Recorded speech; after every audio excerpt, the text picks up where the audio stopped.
nagpapasalamat, Panginoon, ang dakilang katapatan mo mula noon hanggang ngayon na hindi mo kami nilubayan, hindi mo kami pinabayaan. Patuloy ang pagtukod mo sa amin at sa iglesyang ito. Maraming salamat, Lord, for 33 years. You have not forsaken us. You have not left us, Lord, not even for a single moment.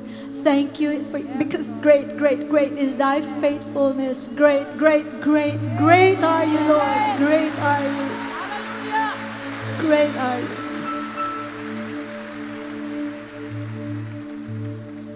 Sa bawat bighati, tagumpay man ay naroon. Laluyan ng pag-asa kung kailangan hinahon. Pag-ibig mong laan sa akin noon hanggang ngayon.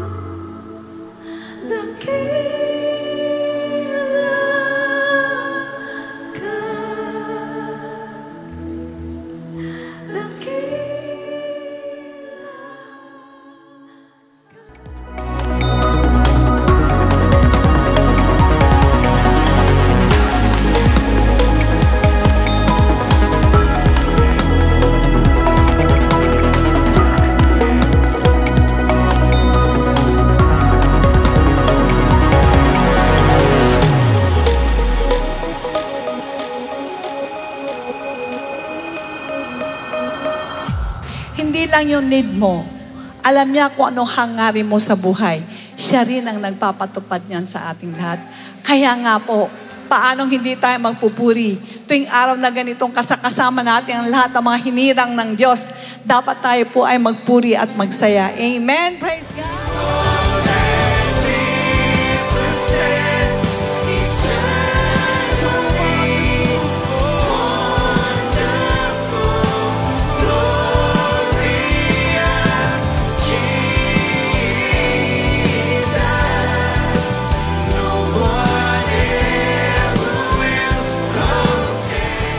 Dapat ligtas kayong lahat.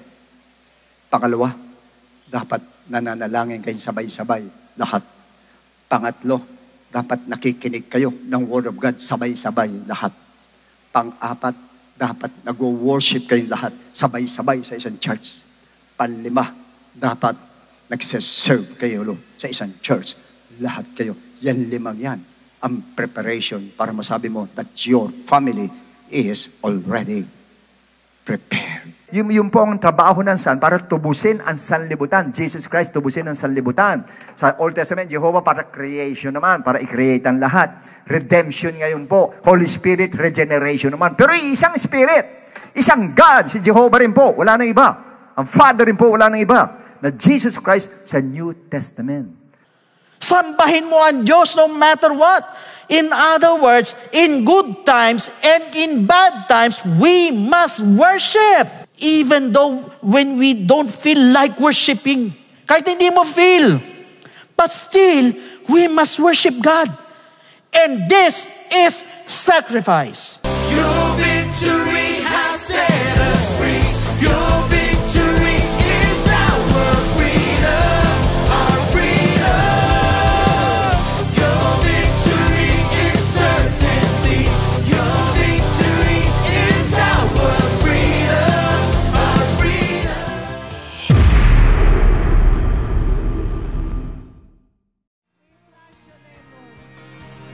We bless your name, O God.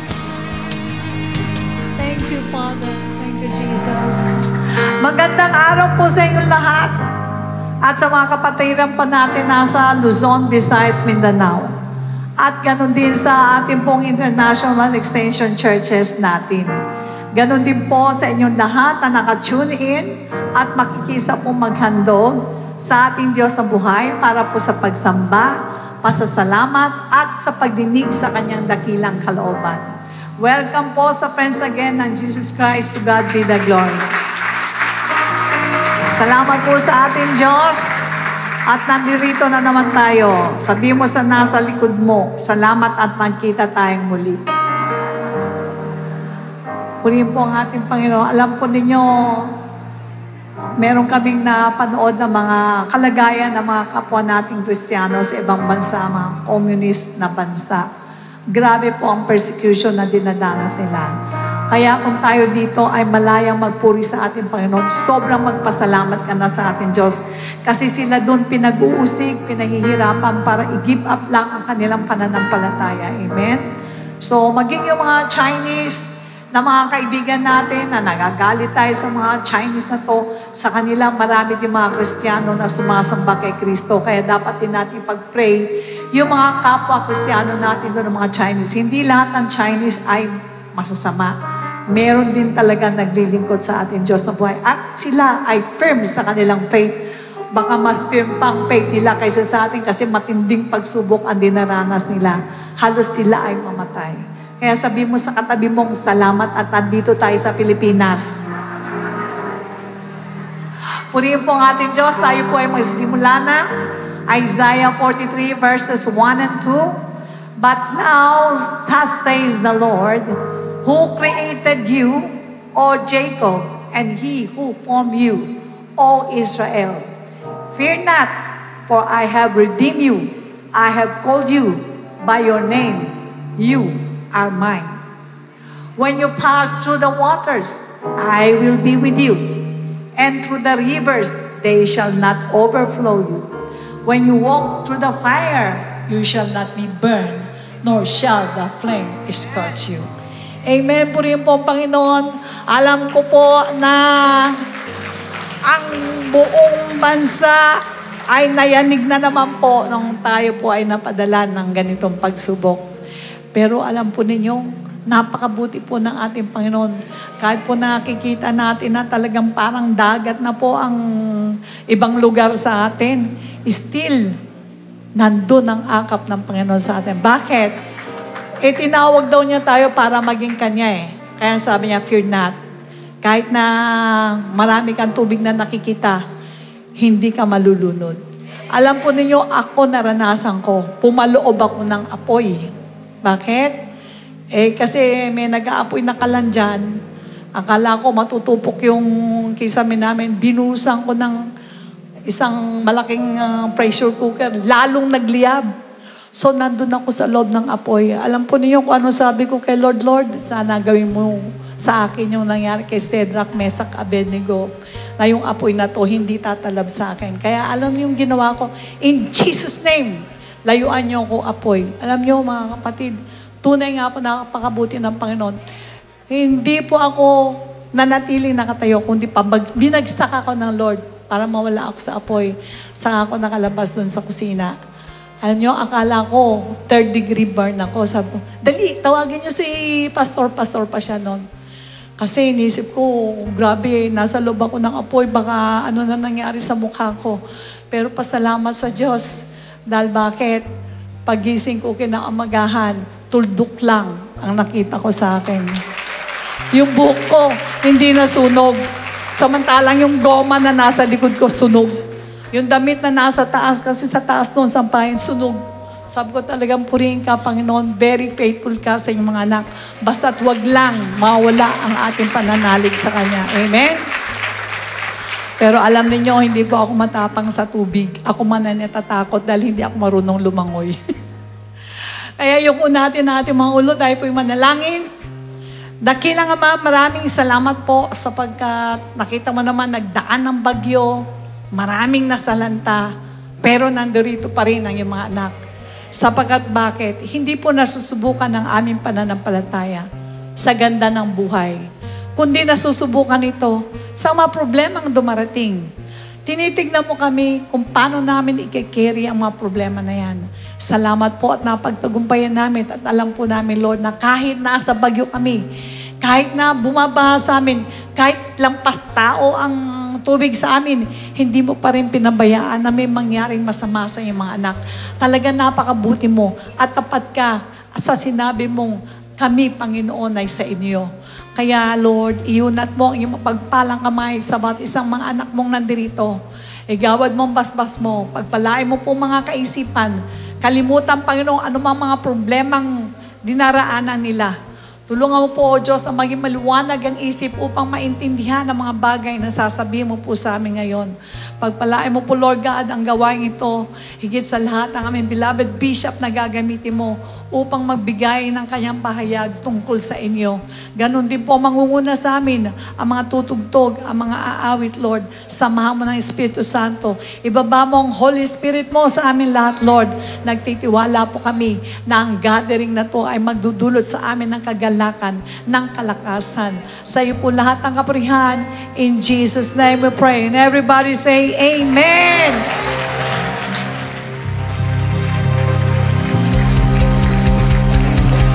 Very blessed day, Church of God. Umulan, maraw, bumagyo. The Church of God will fight. The Church of God will stand victorious. Let's praise Jesus.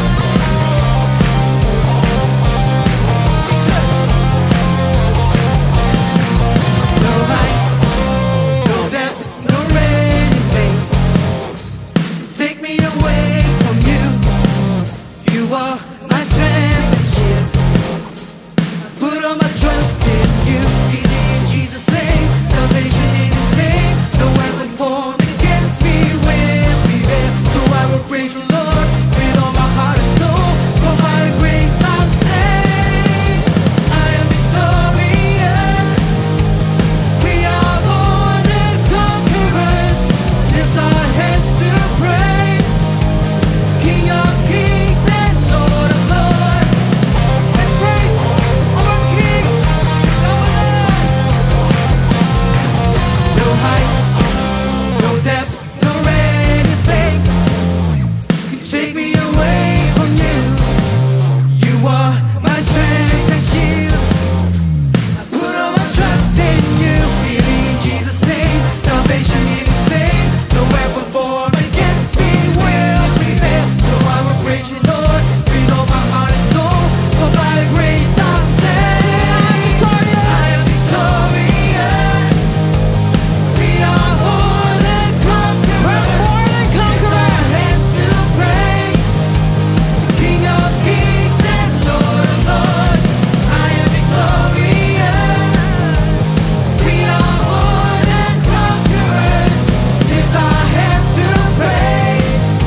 mo ang papuri at amping mo ang taus-puso, pasasalamat, pagtitiwala namin sa iyo. Let's worship.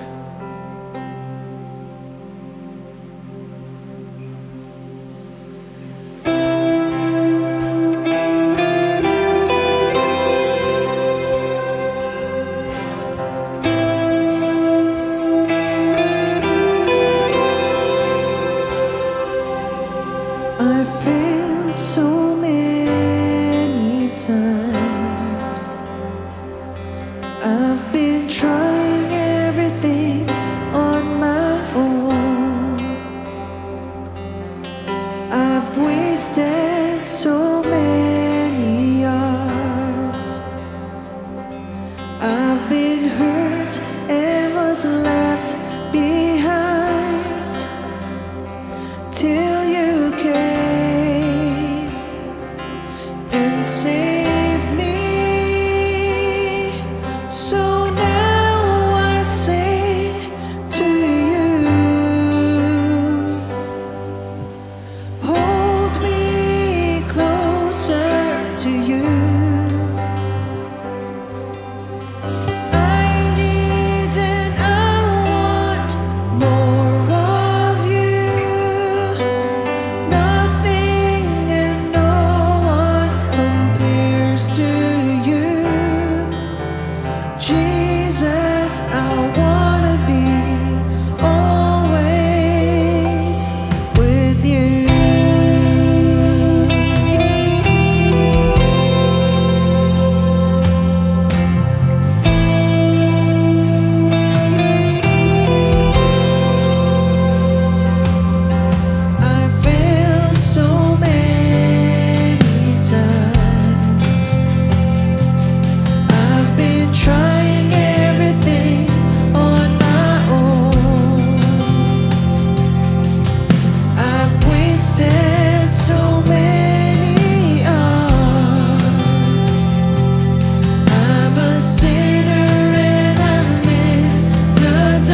Dakilang Diyos, salamat po, Panginoon, sapagkat sa araw na ito, ay muli kami nagkasama-sama sa lugar na ito pang muling purihin ka, dakilain ka, itaas ka, Panginoon ko.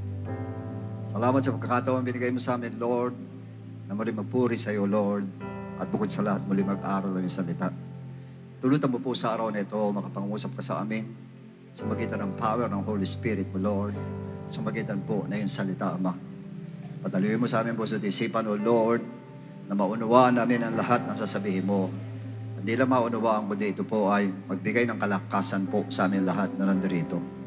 Tulutan mo magamit mo yung lingkod, O Diyos, at mapadaloy mo po ang anointing mo mula sa akin patungo sa lahat na magiginig sa araw na ito.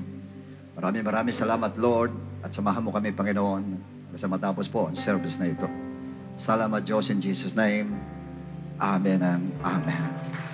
The book of 2 Corinthians, chapter 12, verse 6. For though I might desire to boast, I will not be a fool, for I will speak the truth, but I refrain, lest anyone should think of me above what he sees me to be or hears from me. Unless I should be exalted above measure by the abundance of the revelations, a thorn in the flesh was given to me, a messenger of Satan to buffet me, lest I be exalted above measure. Concerning this thing, I pleaded with the Lord 3 times that it might depart from me. And he said to me, my grace is sufficient for you, for my strength is made perfect in weakness, and therefore most gladly I will rather boast in my infirmities, that the power of Christ may rest upon me. And our subject today is entitled, How to Acquire the Perfect Strength of God. You may all be seated, please. Now in the book of 2 Samuel, chapter 3, verse 39, David said, and I am weak today. I am weak today. The anointed king and this man, the son of Soriah, are too harsh for me.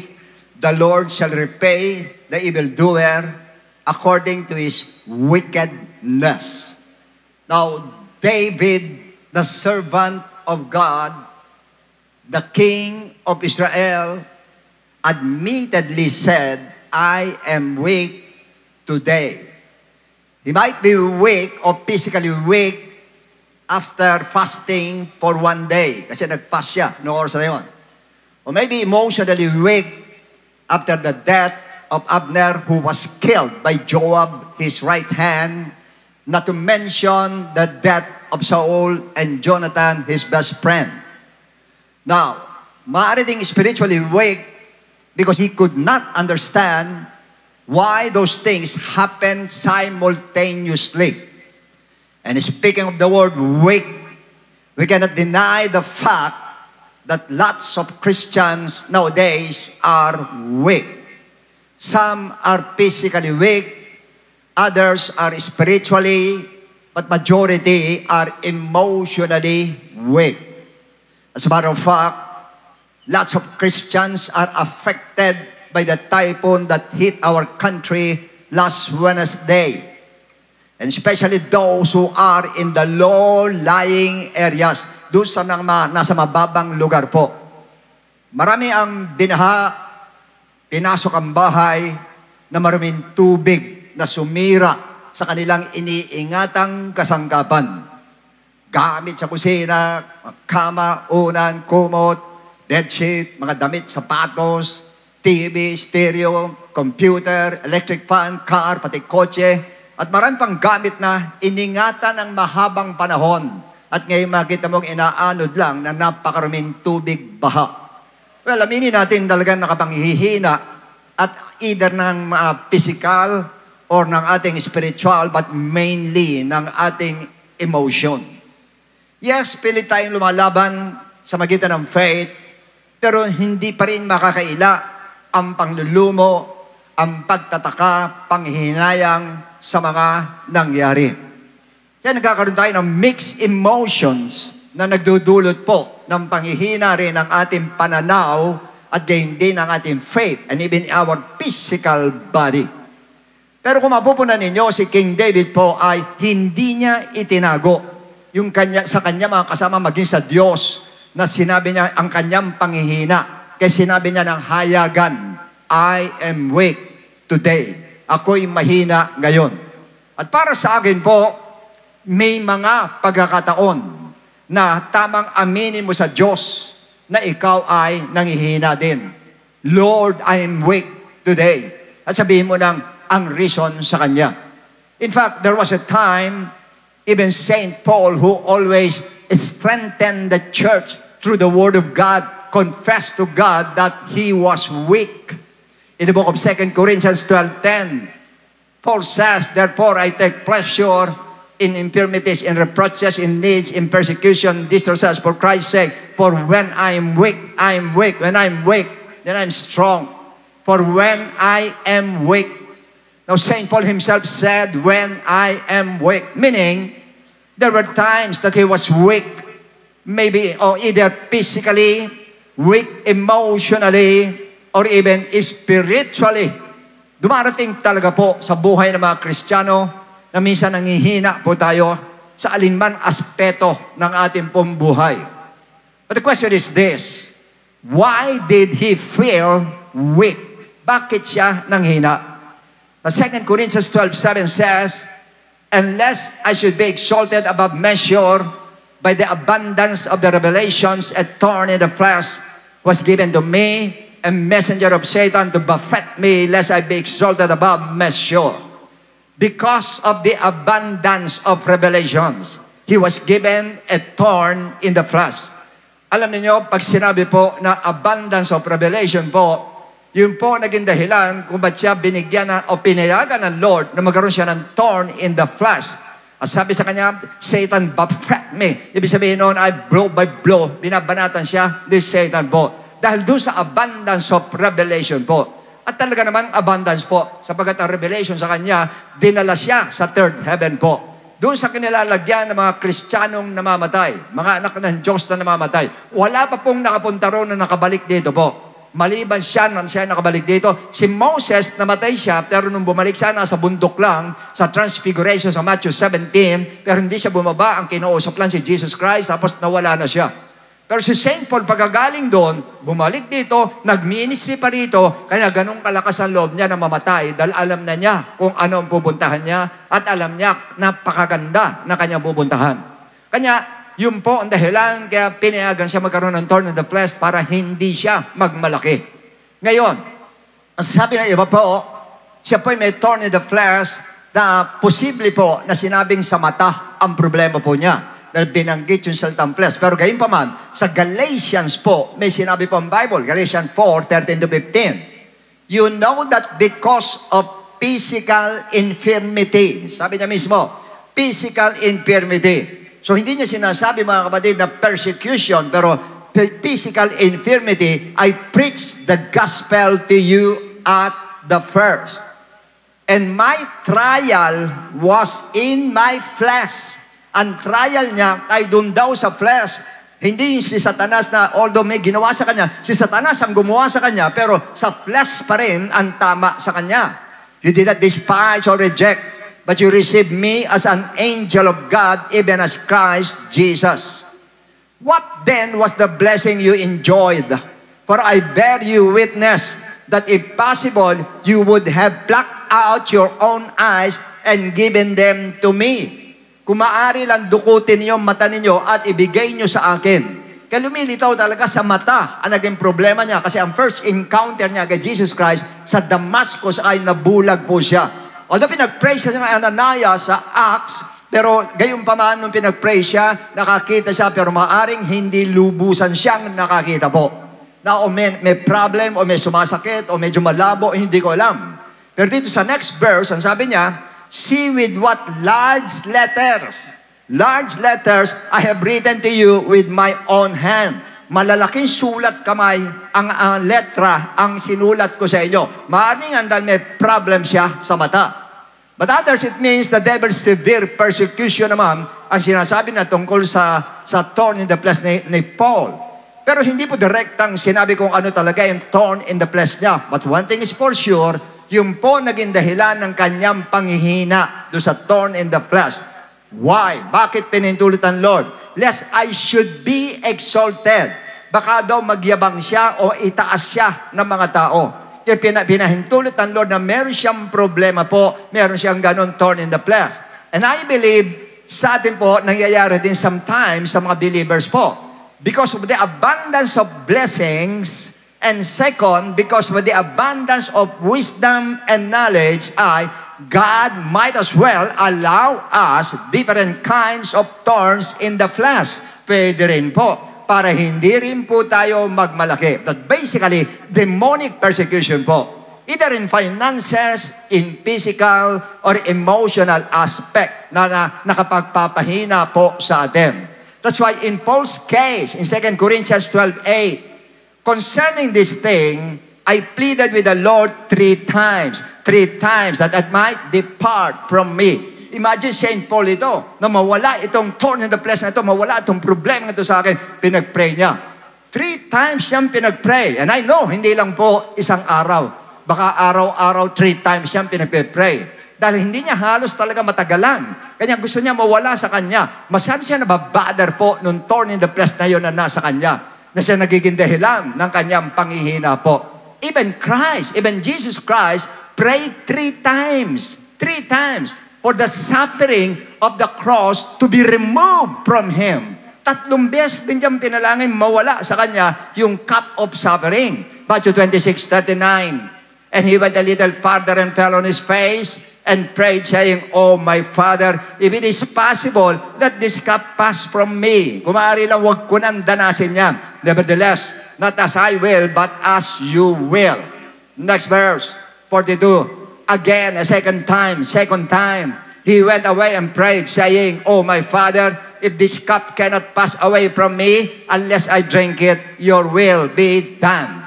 And next, so he left then, went away again, prayed the 3rd time, the same words. Parehas din ang sinabi niya, kung maaari, maalis sa akin. But it was not granted to him. Hindi siya pinagbigyan ng Lord. Likewise, Paul, hindi rin siya answered prayer. Unanswered prayer po siya. Pero may sumagot din ng Lord.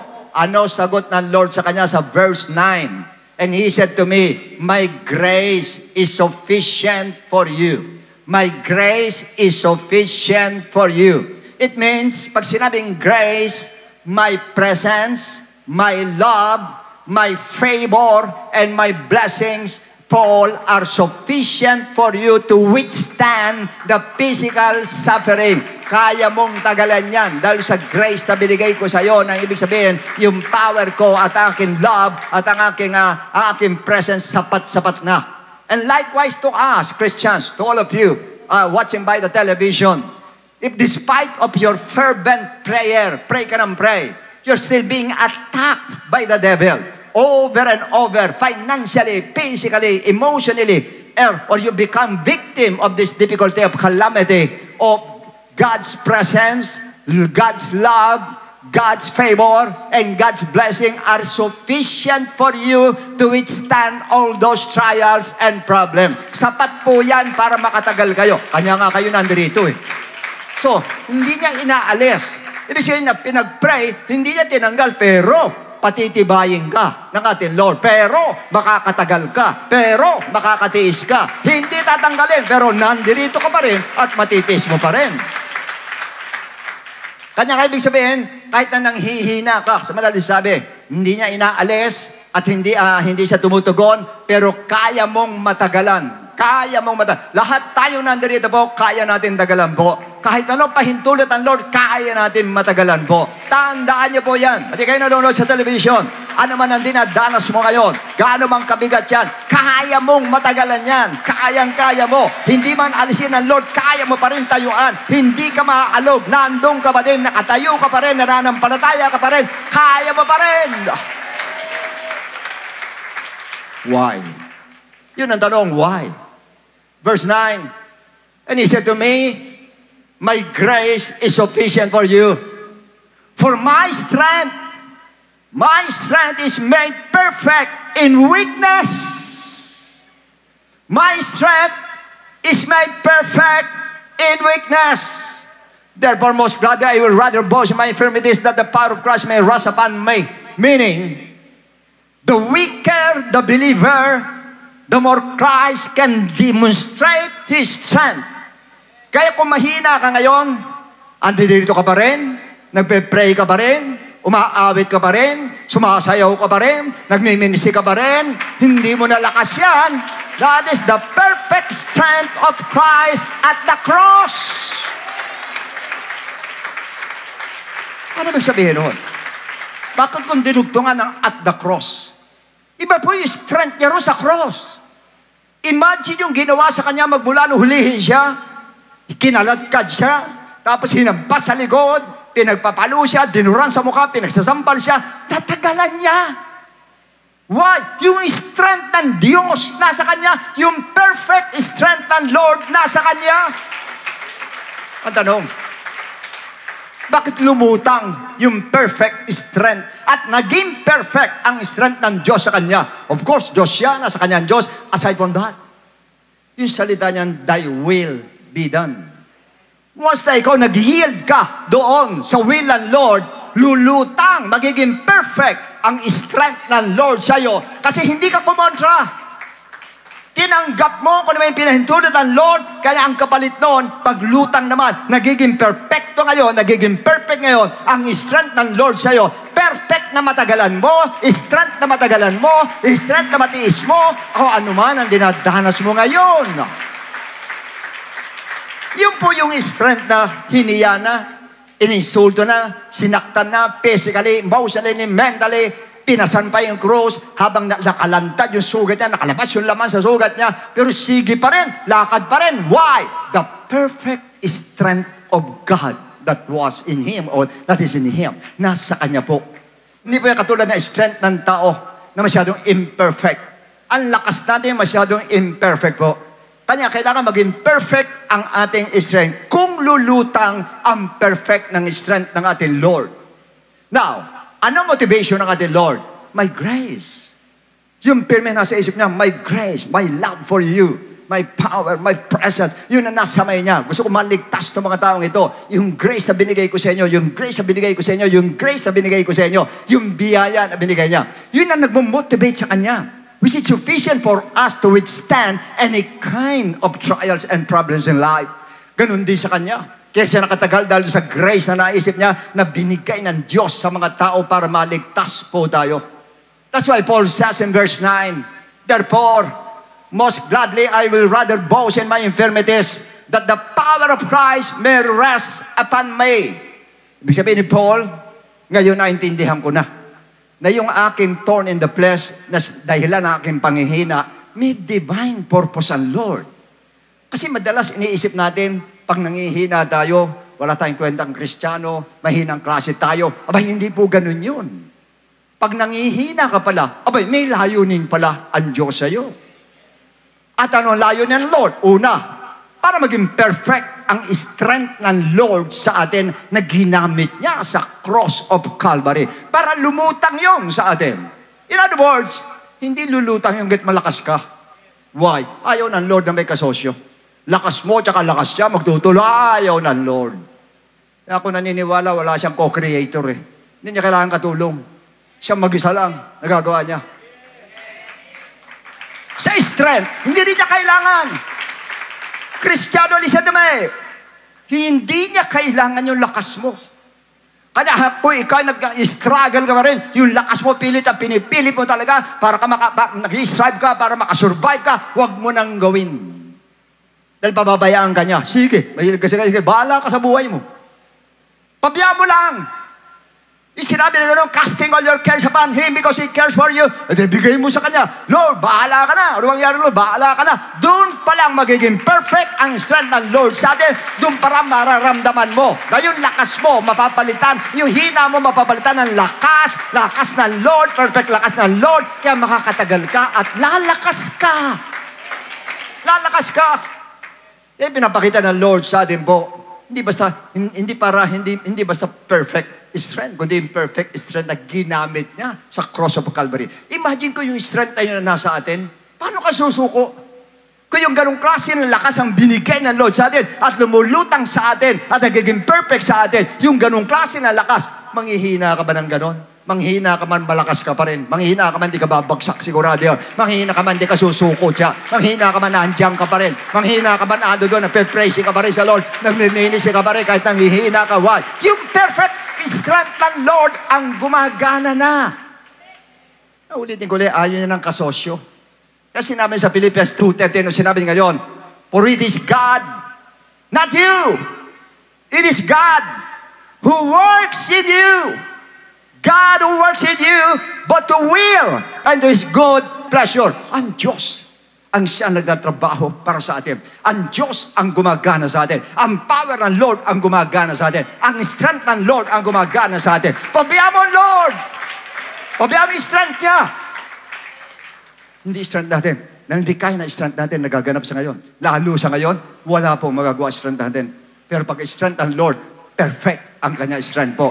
Perfecto kanya strength. Sukat na sukat siya para doon sa nangyayari ngayon. Sukat na talagang kayang-kayang labanan, kayang-kayang tagalan, kayang-kayang tiisin yung mga nangyayaring yan. Why? Perfect ang strength ng Diyos. Pirmi natin tatandaan. And second, kaya na-allow that the power of Christ may rest upon us.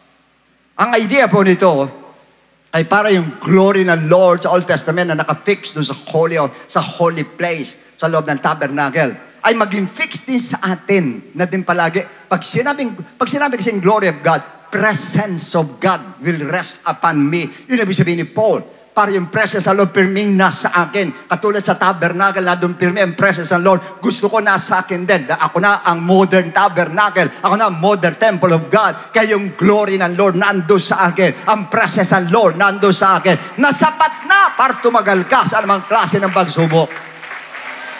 Sapat na. Pati lumaban, sapat yan.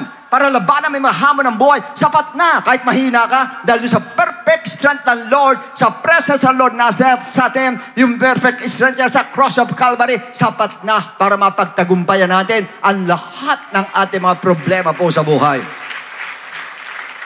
Kaya kung nasa yung presence ng Lord, nakalutang yung power, yung presence ng Lord, at bukod sa lahat yung strength niya, nakalutang po. Yung strength natin, nakalubog naman po. Yung strength po natin. Ganun dapat po. Hindi strength po nakalutang, yung kanya nakalubog. Hindi pwede po. Kailangan po yung strength niya nakalutang sa atin. Yung strength natin, lubog. Wala yung strength natin. Wala akong lakas. Ang Diyos lang. Kaya nangyari, hindi ako. Ang Diyos lang. Ang Diyos lang. Ang Diyos lang. Ang Diyos lang. Ang Diyos lang. Yes! In other words, the weaker you are, the more God can display His perfect strength and power in you. Lalo ka mahina, lalo mo makikita ang perfect power ng Lord sa atin. And that's the reason why John the Baptist said, I must decrease that He might increase. Ganun dapat sa atin po, mga Kristiyano. Ang buhay natin po, dapat tayo decrease firme, naka-increase ang ating Lord. Pirmi na sa taas ang Lord, sa ibaba tayo pirmi. Sa taas ang Lord, sa ibaba tayo pirmi. Sa taas ang Lord, sa ibaba tayo pirmi. Kahit ikaw pa gumawa, hindi, ang Diyos yan. Kahit ikaw pa nagsabi, hindi, ang Diyos yan. Kahit napakaganda sinabi mo, hindi, ang Diyos yan. Kahit ang ganda ng ginawa mo, hindi, ang Diyos yan. At kumita ka na malaki, hindi, ang Diyos yan. Puro ang Diyos yan. Lumulutang yun. Dinidecrease mo yung sarili mo. Tumataas naman ang Diyos. Tumataas ang power ng Lord. Tumataas ang strength ng Lord sa'yo. Praise the Lord. Ganong katindihan. Kanya huwag mong maliitin sarili mo pag nangihina ka. Okay lang. Saan katabi mo? Nangihina ka ba? Pag sinabi, oo. Sabi mo, okay lang. Dahil sa hina mong yan nga mo, lulutang ang perfect strength ng ating Diyos na buhay. Verse 10, therefore I take pleasure in infirmities, in reproaches, in needs, in persecutions, in distresses, for Christ's sake. For when I'm weak, then I am strong.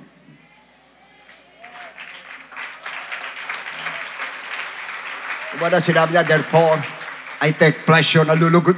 Imagine, nalulugod. Nalulugod ako sa mga infirmities, persecution, reproaches, needs, at saka yung distresses sa akin. What? For Christ's sake. Sinabi niya yun, for Christ's sake. Meaning, God wanted to teach us and to live for Christ's sake. Dapat ganun po ang buhay natin. Nabubuhay tayo una, alang-alang sa Lord. Nabubuhay tayo una, ang Lord talaga gumagawa sa atin. Dalawa meaning for Christ's sake. Dahil sa Lord. Pero yung isa, ang Lord lang talaga. Dahil sa Lord kanya nangyari yan. Yun ang ibig sabihin nun. Huwag tayong pumirmiro sa alang-alang sa Lord gagawin ko. Dahil sa Lord gagawin ko. Hindi. Dahil sa Lord kanya nangyari yan. Dahil sa Lord kanya nangyari yan. For Christ's sake. Yung ibig sabihin, isa sa ibig sabihin ng for Christ's sake. Andiyan pa ba kayo? Kanya ka pinapalam sa atin ng Lord, matuto tayo magdala ng tagumpay. Matuto tayo magdala ng maganda sa buhay natin. Pag hindi kayo natuto, ups, baka ikaw ang gumanon, paano siyang gagawin? Gumanong ka, pipilitin ka kayong babain ngayon para gumaton ang power ng ating Lord.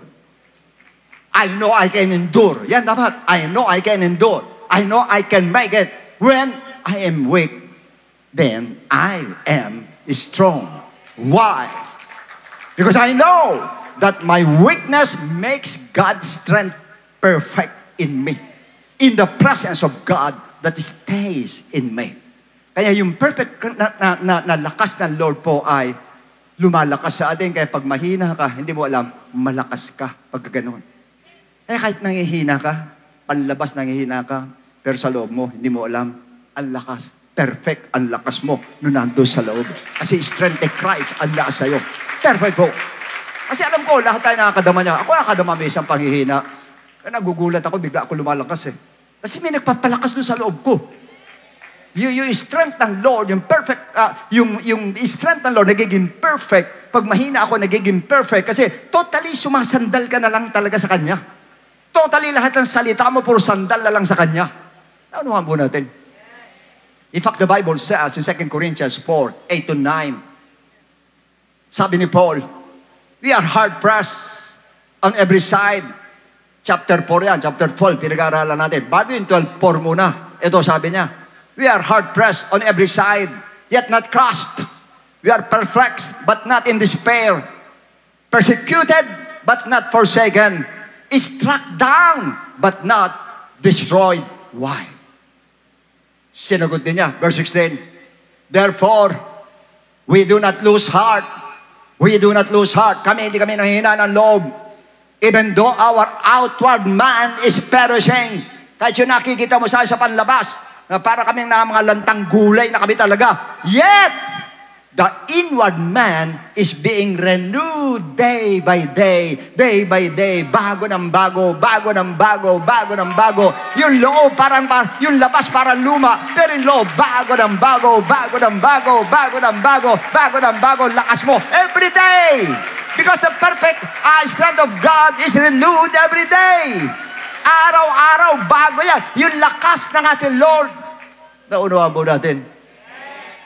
Ibig sabihin doon, kumisang kahit mukha kang bilisang isda, sa labas lang yon. Pero yung loob mo, sariwa. Kumisa, mahirap din ba? Hindi naman masama. Pero mahirap din misa sa labas, mukha kang sariwa talaga. Pero yung loob mo bulok. Ibig sabihin no, meron ka lang formalin. Kanya ka mukhang sariwa. Pero totoo, hindi ka sariwa dahil yung loob bulok. Sa atin, hindi. Walang formalin sa atin. Kahit nakikita mo parang lulugo-lugo yan.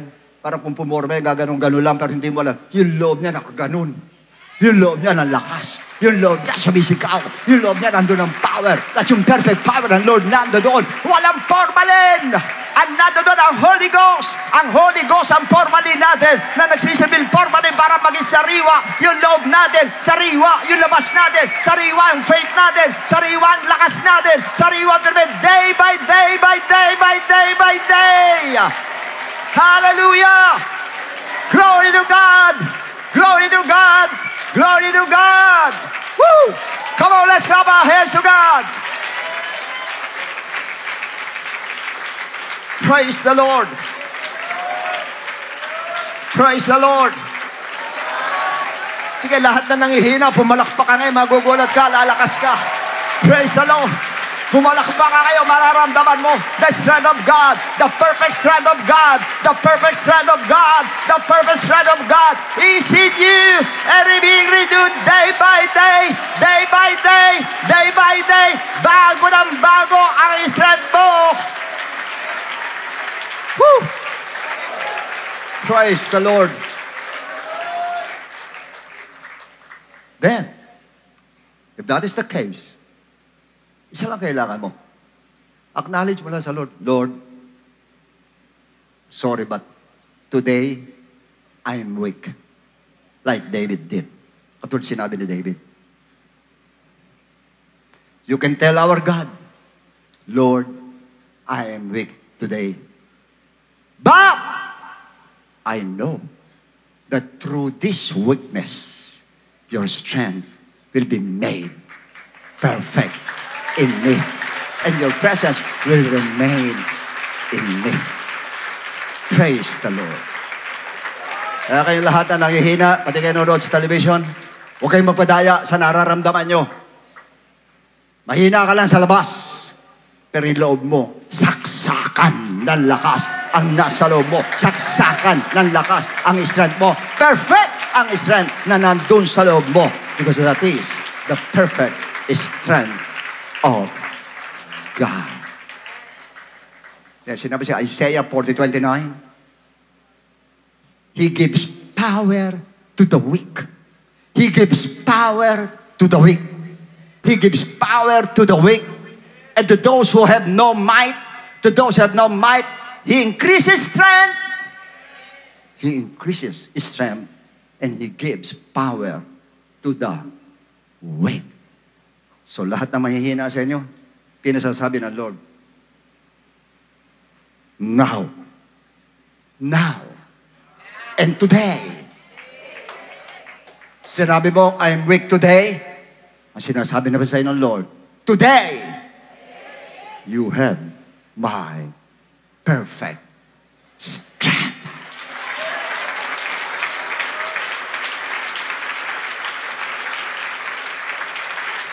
Kaya mula sa oras na ito, wala po lalabas dito lulugulugo. Lalabas tayong masasaya, lalabas tayong malalakas, lalabas tayong masigla, lalabas tayong ano ng joy sa atin. The joy of the Lord is my strength. The joy of the Lord is my strength. Yun, ganun po tayo lahat. Naunawan po natin. Kaya binaha ka pa, kaya pa nangyari sa'yo, binaha ka, ikaw mismo na nakalubog ka sa baha, walang problema. Nasa iyo ang strength ng Lord, nasa iyo ang power ng Lord. Kaya dapat makita sa atin ang power ng Diyos sa buhay.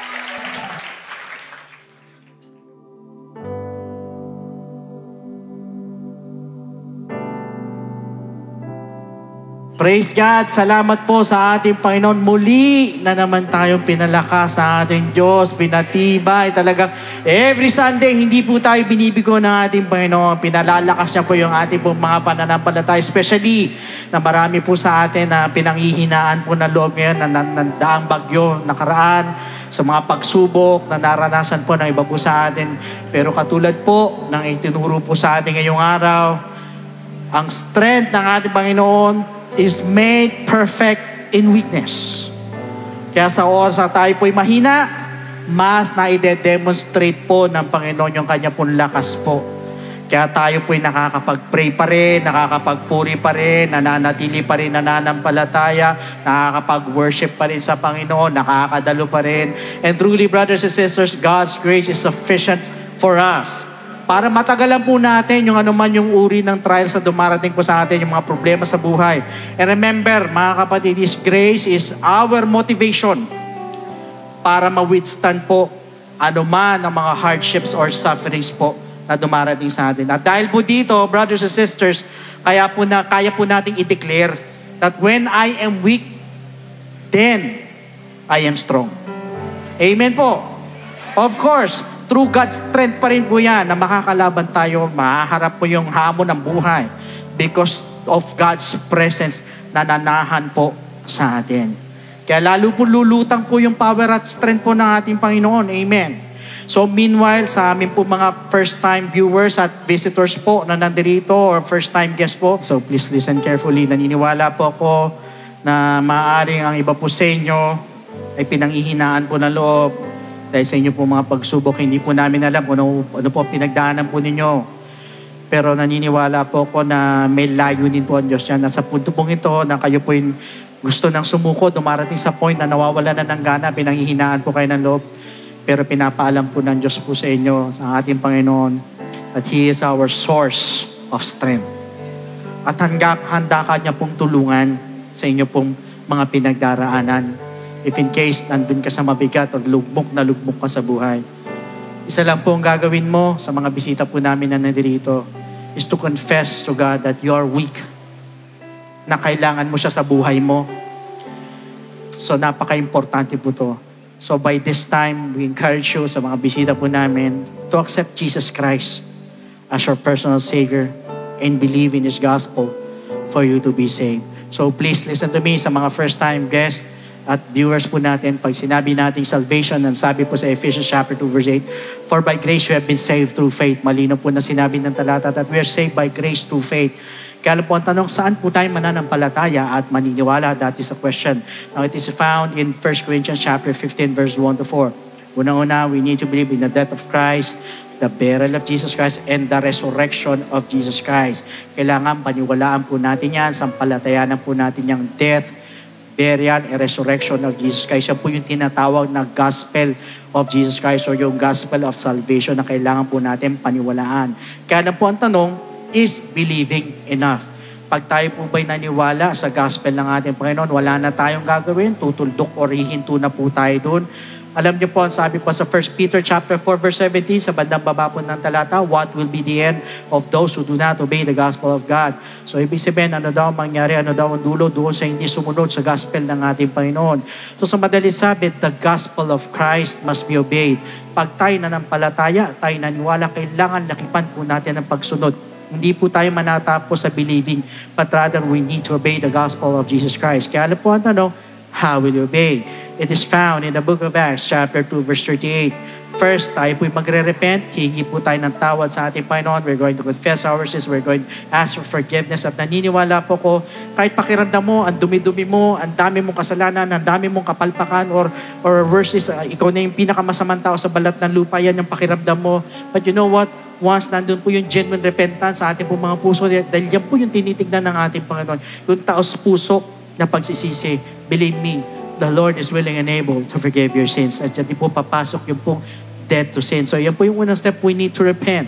Second, we need to be baptized in the name of Jesus Christ. So tayo naman po ibabautisman sa tubig. So ilulubog po tayo sa tubig in the name of Jesus Christ po yan. At sabi po sa Romans chapter 6 verse 4, therefore, we were buried with Him through baptism into death. Ulitin ko, we were buried with Him through baptism into death.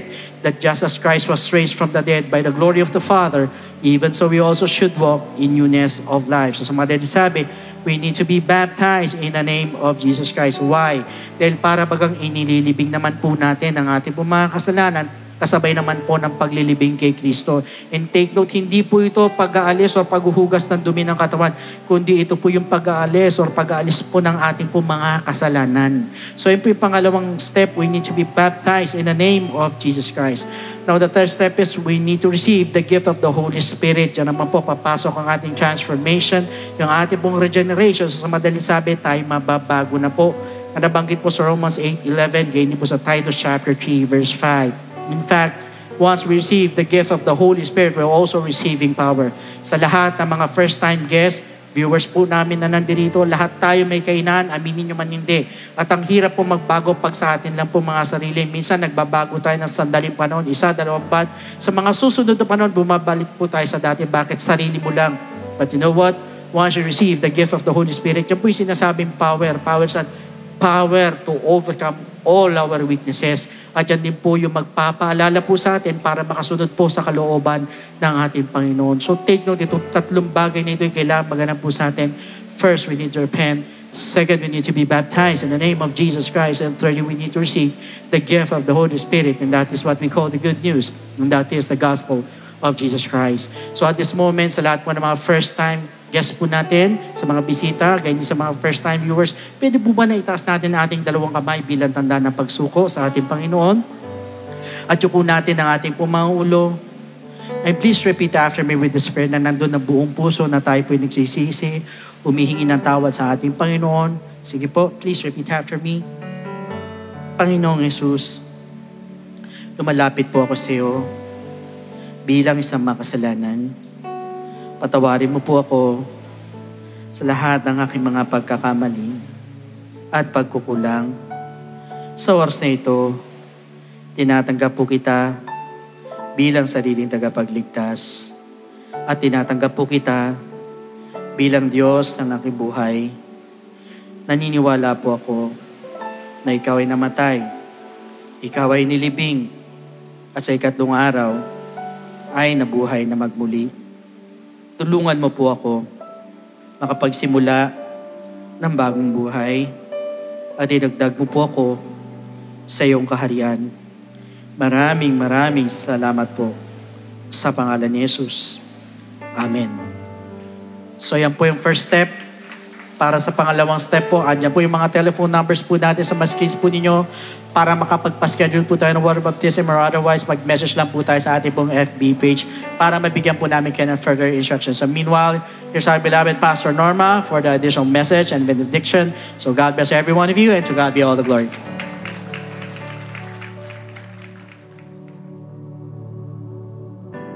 Amen. Praise God. Purihin po ang ating Panginoon. Napakabuti po ng ating Diyos. Alam din naman natin na lagi natin nakakausap ang Panginoon through our beloved Bishop. Talagang tunay nga po na pinalalakas po niya tayo. Salamat po sa patuloy na pagpapahayag ng mensahe ng kaligtasan through our beloved Pastor Lud. Nawa po ay patuloy po tayo magdala ng mga bisita natin upang makatanggap din sila ng mensahe tungkol po sa kaligtasan. So for now, magbabasa po muna tayo ng ilang talata sa Biblia. Sa Psalms 132 verses 3 to 5. Surely I will not go into the chamber of my house or go up to the comfort of my bed. I will not give sleep to my eyes or slumber to my eyelids until I find a place for the Lord, a dwelling place for the mighty one of Jacob. Purihin ang Panginoon, ito po ay prayer ni David na kung saan very zealous siya na makapagpatayo po ng bahay ng ating Diyos. Kaya ang sabi niya ganon, parang ayaw daw niyang matulog o ipikit man lang ang kanyang mga mata hanggat makita niya na merong isang lugar si Lord. Sana ganon din po tayong lahat na sa ating pong magmamahal sa ating Panginoon, talagang hangarin natin, desire natin, ipag-pray natin, at tulungan natin na ating iglesia na tayo po magkaroon ng sariling atin. Alam ko po sa panahon na ngayon ay imposible, pero kung kasama natin si Lord, ay posible pong gawin ng Panginoon sa atin yan. Ang kailangan po ng Lord lang sa atin ay ang ating pong pagmamahal, ang ating hangarin, at patuloy na pagtulong po sa gawain ng ating Diyos na buhay. Alright, tayo po ay dadako sa ating pong announcement. For complete details of our online giving, please refer to the ways and means to give dyan po sa ating ABP. Maraming salamat din po sa mga kapatiran, walang sawang sumusuporta sa ating pong mga gawain. And let's be one accord for our monthly congregational fasting on August 17, Saturday, 9 a.m. here at Star Mall EDSA Show Trade Hall. And to all batch 2 participants of the STARTS workshop by the CAT-PRO team, don't miss the next session on August 10, Saturday, 2:30 p.m. at Gilgal Church Center. The church is also conducting auditions for our anniversary presentation. You may refer to the screen for the needed roles. Scan the QR code to sign up. Alright, tumayo po tayong lahat. Sabihin mo naman sa katabi mong, I am blessed. I am strong. In Jesus' name. Right? Yuko po natin mga ulo, tayo po manalangin. Dakilang Ama, maraming salamat po. Ngayon po ay tinuruan mo kami kung paano kami talagang makukuha ang perfect strength mo, Panginoon, sa kabila ng mga nangyayaring ito. Tunay nga po na peculiar people, ang mga anak mo, na kahit na may mga pagsubok, infirmities, approaches, or mga distresses, Lord, mga persecution, still, take pleasure pa rin. Parang ika nga, wala lang yan.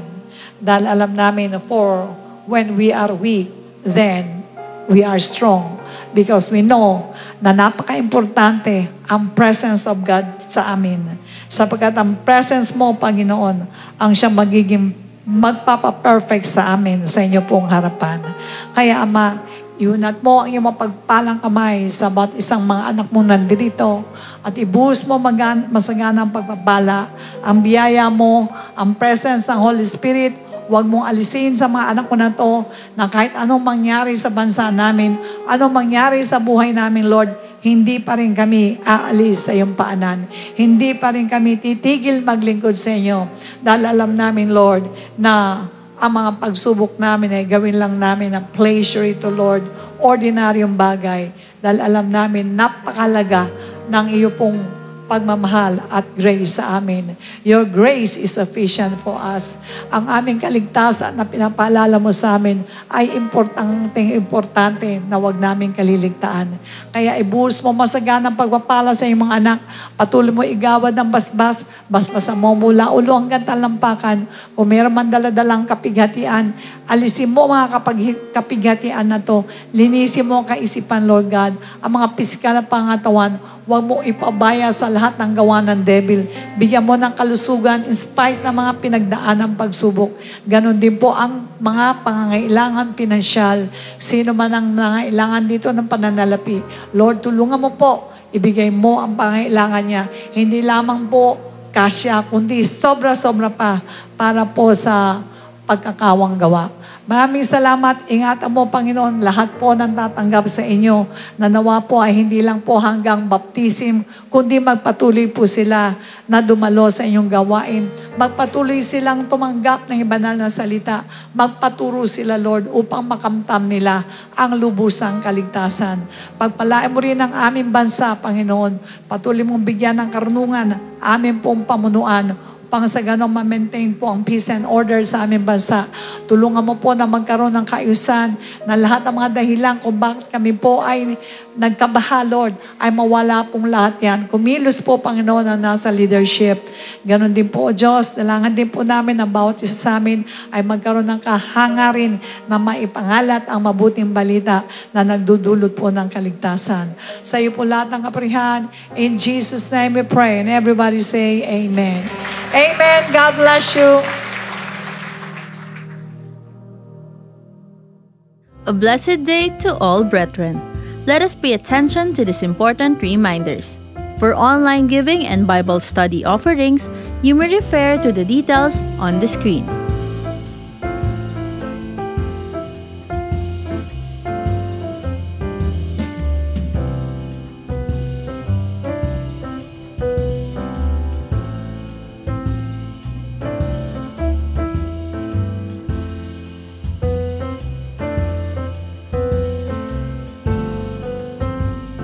Kung nais niyo pong magpa-schedule ng baptism or one-on-one counseling, you can call us via the contact numbers flash on the screen o mag-send ng message sa ating Facebook page. Support our church and our mission. We are delighted to share these church updates.